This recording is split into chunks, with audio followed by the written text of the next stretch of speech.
Oliver William Hill. I was born in Ware on August 15th, 1923. My family came from Quabbin. We moved when I was 5 years old over to a farm in North Brookfield so that we could continue farming. I have three brothers and a sister. I'm the caboose.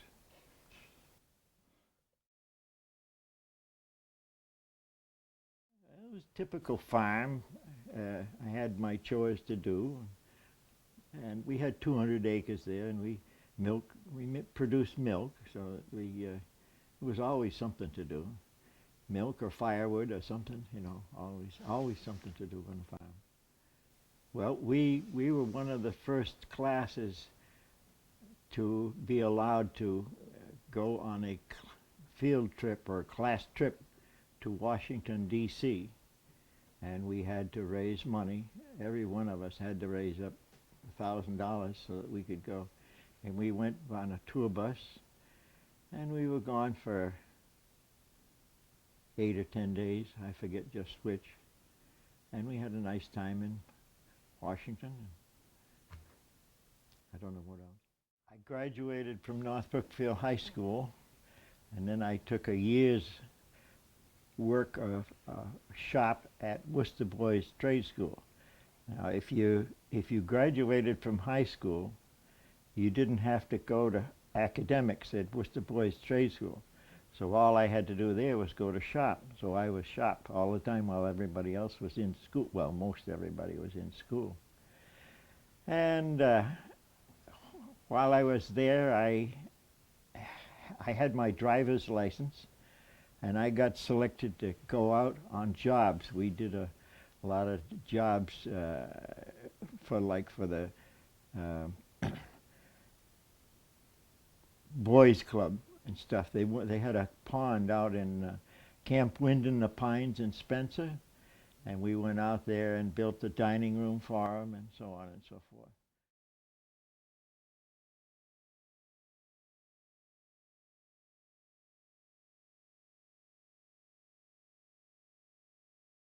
My recollection is that it was on a windy day, and we were out at the back of our barn, and we were looking up at the field with the apple trees, and the wind was coming, and we were wondering what was going to happen.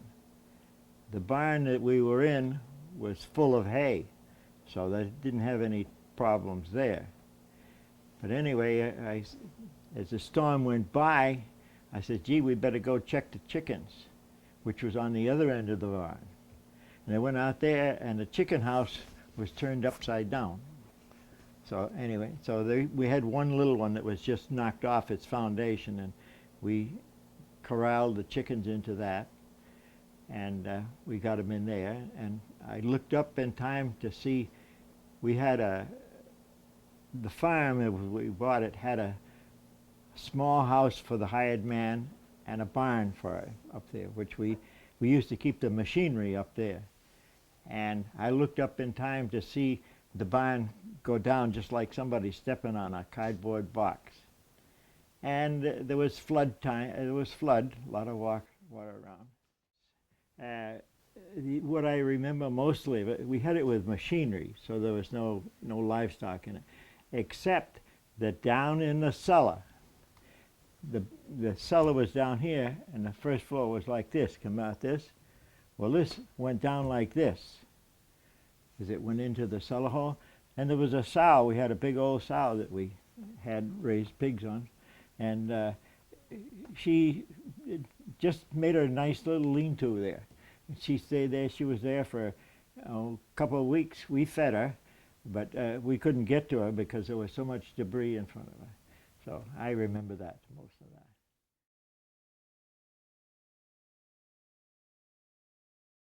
In our farm in Bigelow Street in North Brookfield, Bigelow Road, whatever you want to call it, had a nice hill. Just comes down like this.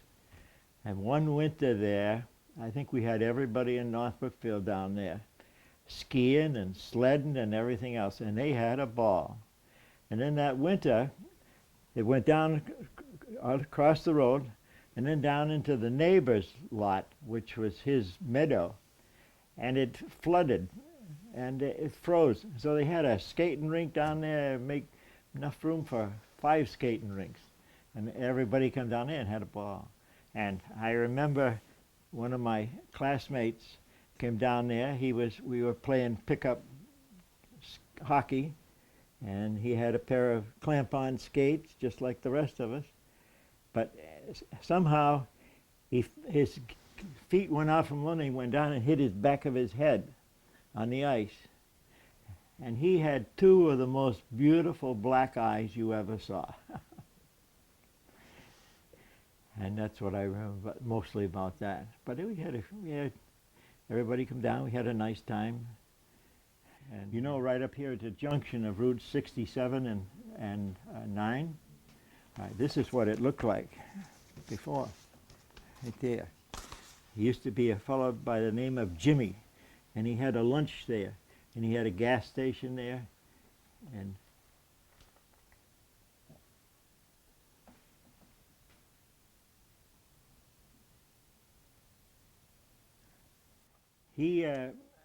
his name was Obby, I think, but they call him big-hearted, something because he had a heart problem.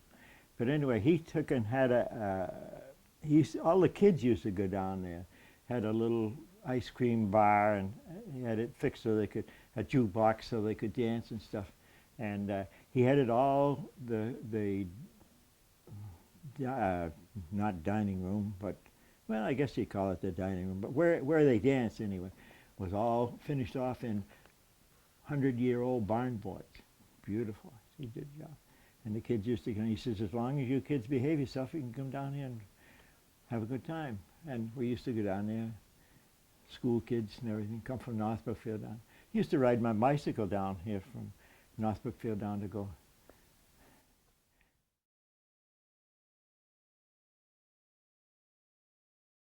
And these towns that I've got highlighted here, we liberated these towns.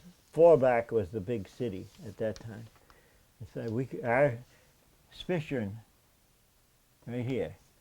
See how the contour lines here? Well, this is right up, and you look right over this. You know how Worcester Airport, you look right over the city of Worcester? Well, right here, you look right over the city of Saarbrücken.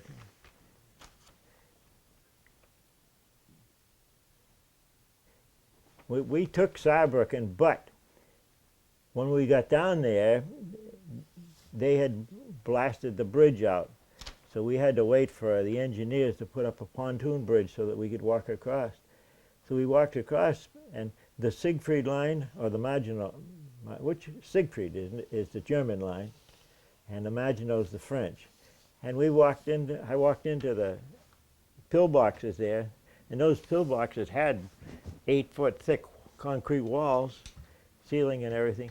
But I didn't realize it at the time, but they had whole platoons living in these things. They had places where they could cook, sleep, and everything. And well, anyway, when we moved in the next day, I went down, and I went through the Dragon's Teeth and up to one, and I went in because nobody was around. And all you had to do was click the safety off and pull the trigger, and it was gone. They just vanished. They said there was 17 below zero, and they had an awful lot of snow.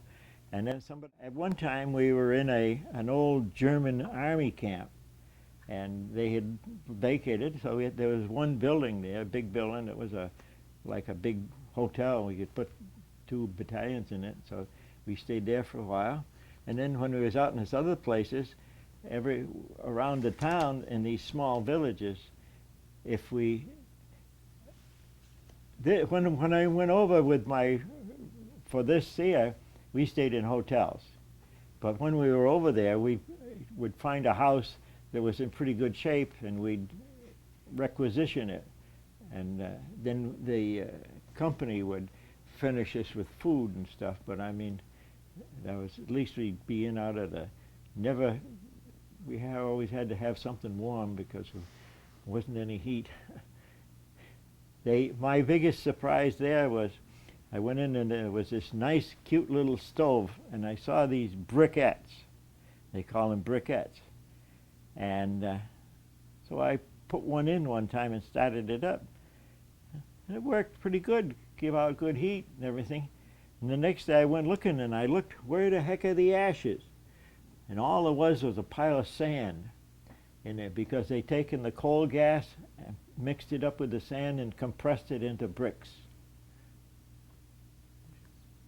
I got a, no, this isn't the one.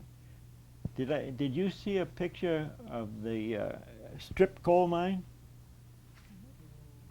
Well, they had there was a lot of coal there, and they used to mine coal too, but they took somehow extracted the coal mine gas or whatever it is, and compressed it with sand, and made briquettes that you could, handle up a brick where you couldn't handle a shovel full of sand.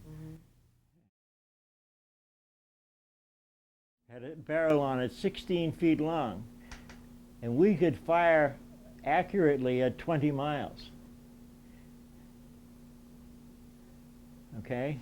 And I was in the observer group at the time that was on. But then when I got transferred again, I was in cadet training.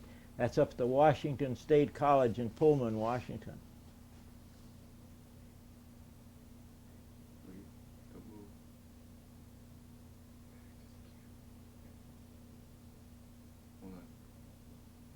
Good. And who are these guys? All right. This is me, and I mean here there was 1, 2, 3, 4, 5 of us, and we see these dormers on here. Well, it was so hot we go out and climb out on the roof, and then this is me. This is at Camp Adair, Oregon, and this is when we were down here with a full pack, and then this is out in. I was out close to the Pacific, and I wanted to see the Pacific before I went back to east here, and so I had never hitchhiked in my life, and I couldn't get anybody to go with me. So I said, well, I'm going to start out, because I want to. So I'm walking up over the mountains. It's big forest between where I was and where that was. And I got out there, and there's big lumber and mills and equipment, everything all over the place. And I was walking, and along came this little old lady. And she says, are you lost? And I said, well, I don't know. And she said, where are you going? I said, well, I don't know, but I want to go to the ocean. She said, well, jump in. And she took me all the way out here. And this is the name of the bridge. And the village that she lived in was right here, and she got me a room for the night, a boarding room, and then this was I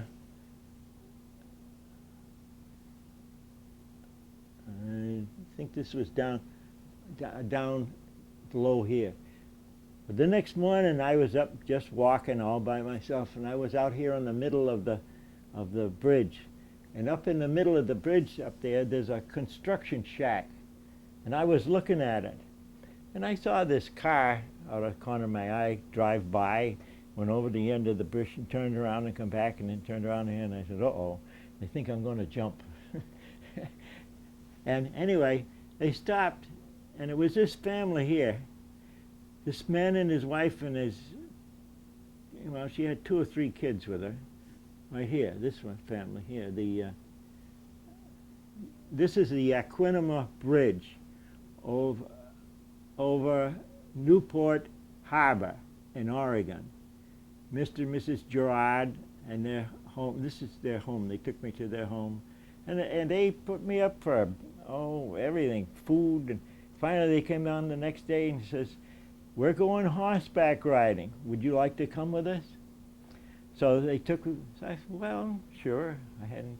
And they went further down the road here, and it drove down where they could get down onto the beach, which was, it was down on the other side of the ocean side. And there's a stable down there, and rented horses, and we rode horses all that day.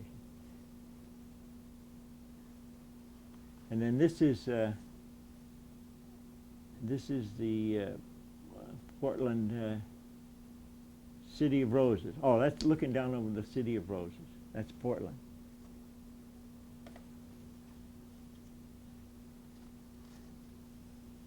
And this is when I come home, furlough from Campadea. And that's my little Dixie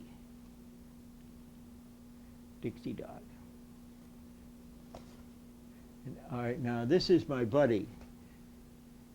He and I were doing the same job in the service, only I had well, you've got a picture of my group, and he was with another group of the same thing. He had a sergeant and a lieutenant and a corporal and him. And he's the one that lost his left leg right above the knee.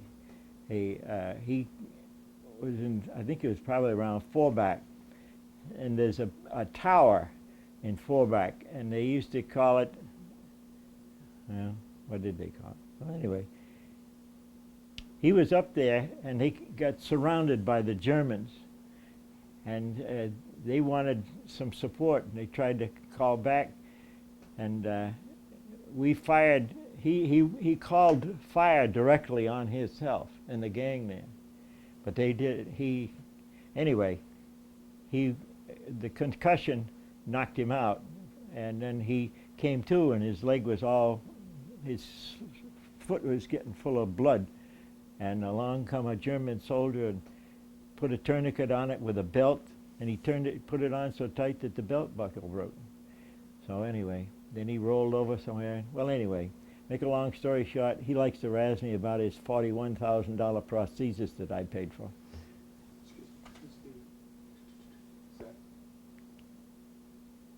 Is this? Oh, that's his his wife's sister. That's this one.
Relief to everybody's thinking, and those that were drinkers were drunk. Of course, we were in wine country. Do you know what a carboy is? Well, you know these jugs that are about so big around, and they go up like this, and they got a handle here, and they all got a wicker around them. Well, that's what they call a carboy. And the wicker protects them, wherever they are. So anyway, the lieutenant, I had a Jeep and I had a trailer. So he says, "Come on with me." Okay, I'm going. We went out to this winery, which wasn't very far out of town. And we went into this building, and it was just right in like this. All of a sudden over here there's a stairway that goes way down.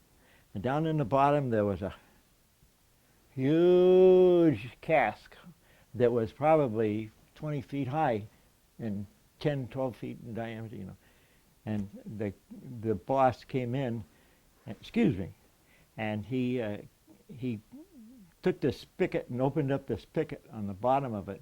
And he stood there until he was knee deep in wine. And he says, now it's getting good.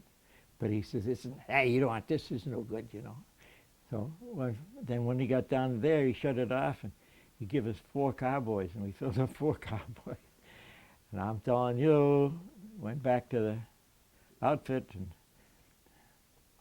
they drank wine. I was afraid of drinking wine because I like grape juice, and I was afraid if I got into it, I might like it. So I didn't drink. But most everywhere where we went on this DVD here, they would always have a wine and cheese tasting. Well, you go into a table and you sit down, wine and cheese. There'd be a bottle of red wine here and a bottle of white wine here, and they'd have a Coca-Cola in the middle for me.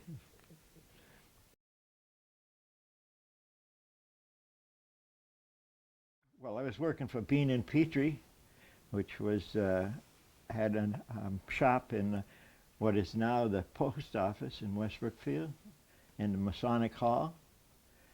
And Dean and Petrie had about 18 or 20 carpenters.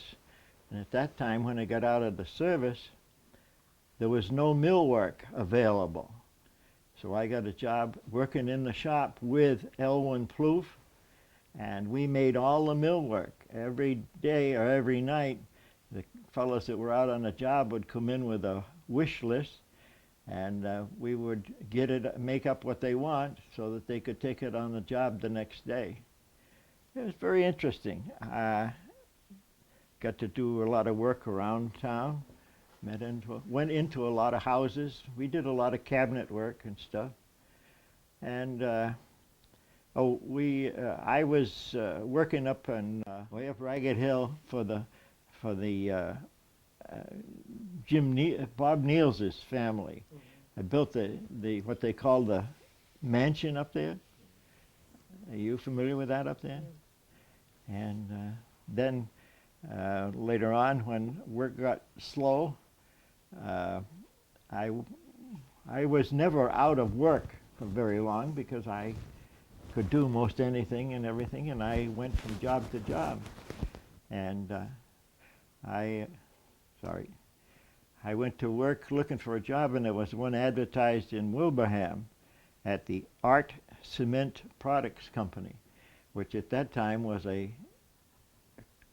singularly owned concrete company. They manufactured all kinds of things, areaways, splashers, and barriers, and bumpers, and all kinds of stuff like that. And I went to work for them, and they had a job up in Westover Air Force Base up there. They had a church up there that they had gotten clear up to the roof, but nobody knew how to make the trim that went down the roof and made a right-hand turn. So the boss took me up there in his nice new Buick and says, "Here, what are you going to do?" I said, "Well, what do you want?" He showed me what I wanted to do. I said, "Okay, I'll make it." "Well, how are you going to do it?" I said, "Well, I'll make a form, fill it full of cement." I was a little caddish then, And anyway, so I took it home and I saw what it was, and I made the whole thing and all in one piece, and he couldn't get over it. And he said, "Okay, you're hired." So I worked for him for quite a few years. I retired in 1985, I guess it was, from 30 years. We got this call from this Italian contractor down in New York. They had a lot of terracotta in under the windowsills, like the window would be here, and then there's a sill underneath it, and it would be terracotta, and the terracotta was deteriorating. So I had to go down there and make rubber molds to replace the ones that were there. So we went down there, and I swung off of a staging that was off of the 34th floor, and that was enough for me. I was so afraid that I was going to drop my hammer on somebody, but they had netting all under us, and we didn't have to move the staging because they had men to do that and all of that. But anyway, so there was probably in these windowsills, there was probably 6 pieces, 5 pieces, 6 pieces, and they were a jigsaw puzzle. And so we had to, the masons took them out, but I had to make a replacement so that they could put them back in. And we made over 30,000 pieces of that stuff, and they put them back in and refurbished the float. As you drive up the driveway, everything you see that's white is mine. Now, do you watch WBZ TV? Well, they have an ad in there, and they're sitting down. There's one. The building is kind of, well. All right, here's a big glass enclosure, and the building comes in like this, and this goes up. Oh, I don't know, 12, 14 stories. And this lady is in here interviewing this guy there, and just the two of them are sitting down in this glass room, whatever you call it. Up here there's one theater, two theaters, three theaters, and then in back over here is the tower. But she's kind of reprimanding him for talking about the weather. She says, "Do we have to talk about the weather all the time?" And he says, "Well, that's what I do." She says, "Yes, I know, but do we have to talk about it all the time?" And it's in there, and you can see it's all glass, and they're all in triangular pieces. The frame makes it look like triangular pieces. And then in the tower, there's a big tower. It goes up, I forget how many stories it goes, but that's where the archives are, a lot of the archives. And there's one floor up there that's got an apartment in it with a fireplace and everything, where Jackie was allowed to go up and stay there for a while. And then the rest of them was for, if you were a scholar and you wanted to go down and study anything, you could go to the office and tell them what you wanted, and they could tell you what floor to go to get the archives. Then as you drove up to it, there's a big flat parking space, but that's the roof of a garage, which is underneath, and that's where they just go down here and back in, and they have all kinds of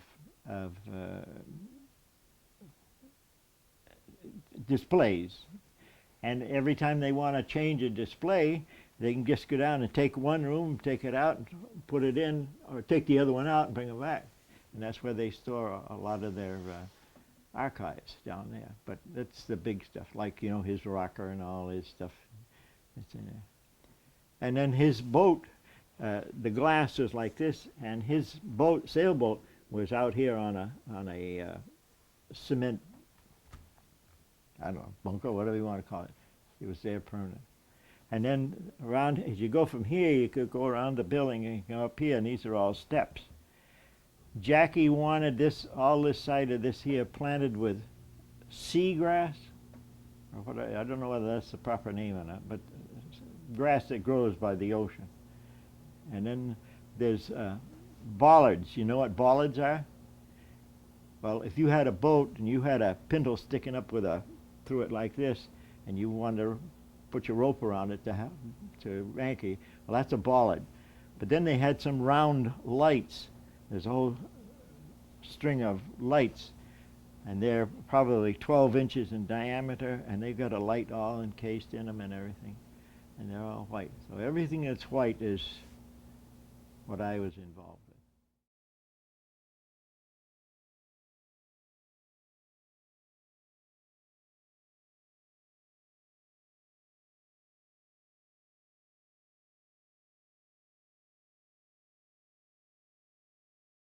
I married my school chum.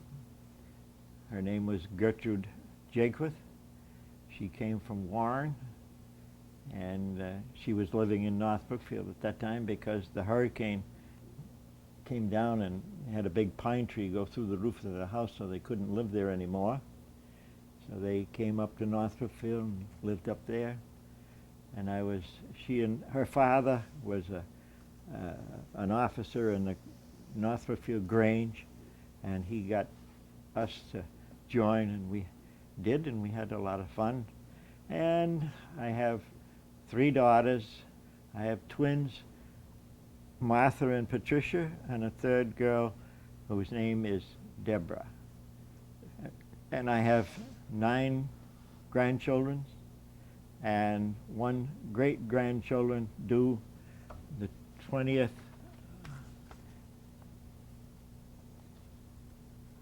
21st of June. And it's a boy, and right now he weighs 14 ounces. I don't know how they know that, but anyway. That's great. And this was on the 6th. I found that out on the 6th.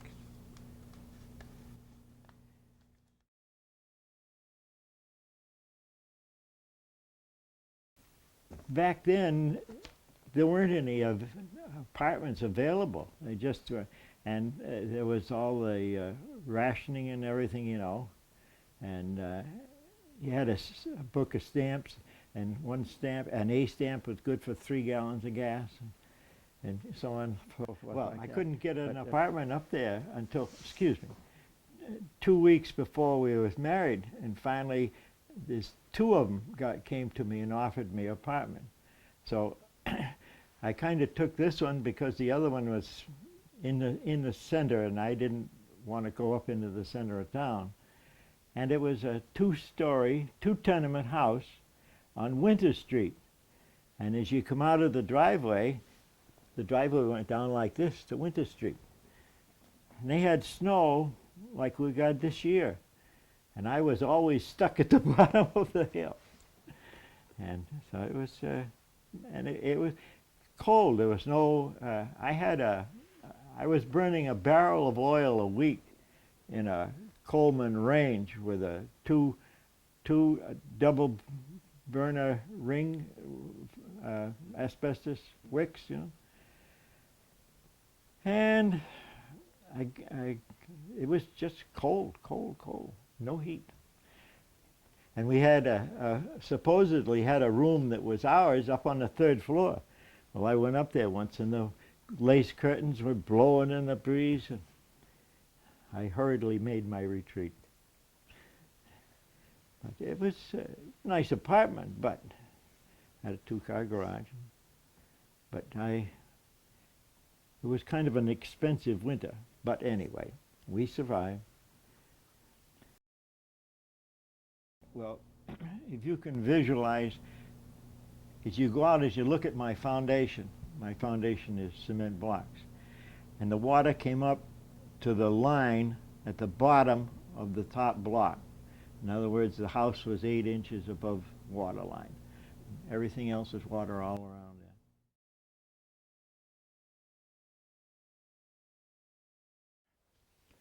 there. It was a big day here in town. They had parades and everything else. I remember Debbie had a baby carriage parade, and then they all went up to Foster Hill, and they had a big ceremony up in Foster Hill where the first building was supposed to be, and where the Indian surprise was, and everything. All along the road up there, it's widened. It was just covered with people there. I don't know how many people there were up there. I remember Rusty Granger collecting $1 from every car that went up there. And I remember him, he had a wad this big in his hand, so it was a lot, how many people there was up there. But everybody, and then they had food and concessions and stuff down in town. But it was quite a celebration, and they had people up there that spoke up to where Milton Richardson lived. And then, of course, that stone wall that goes along on the north side of Foster Hill Road there has got many memorial stones in it, dedication to the Indian Wars and so on and so forth up there. And are you familiar with the Benjamin Franklin mile markers? He was a postmaster general or something, and he wanted to tried to figure out a way how he could get people to pay, because originally when you first sent a letter, the person that received it had to pay for the postage. So this was, anyway, every mile he's got a marker on it, and it says engraved with 51 miles, and it's 51 miles from Boston. So for 51 miles, he had to pay for 51 miles of whatever it was.